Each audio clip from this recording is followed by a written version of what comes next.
नवरंगपुर जिला पापड़ाहांडी ब्लॉक झेटिकीगुड़ा हाथीबंधा निकट जातीय राजपथरे कार और ट्रलर मुहांमुही धक्कारे दुई महिलांकर मृत्यु होइतिबा बेले 3 जण गुरुतर आहत होइछन्ते। सेमानंकु उद्धार कराଯାई पापड़ाहांडी गोष्ठी स्वास्थ्य केन्द्र रे चिकित्सा पई भर्ती कराଯାଇଛି। सूचना अनुसार आंध्र प्रदेश रो गोटे परिवार रो 3 जण पुरुष 2 महिला और गोटे 5 वर्षर शिशु AP40EP 1223 नंबर विशिष्ट एक कार जोगे पुरी ठारू नवरंगपुर ससुर घर को फेरुथिले।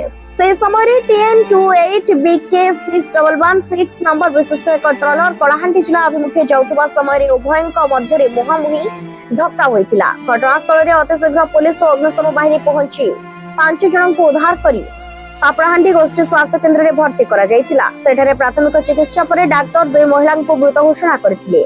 बाकी 3 जनଙ୍କର स्वास्थ्य अवस्था संकटापन्न थिबारु सेमानंको जिला मुख्य चिकित्सालय को स्थानांतरित करा जायछि। नवरंगपुर जिल्लारू रवींद्र पाल का रिपोर्ट केटीवी न्यूज।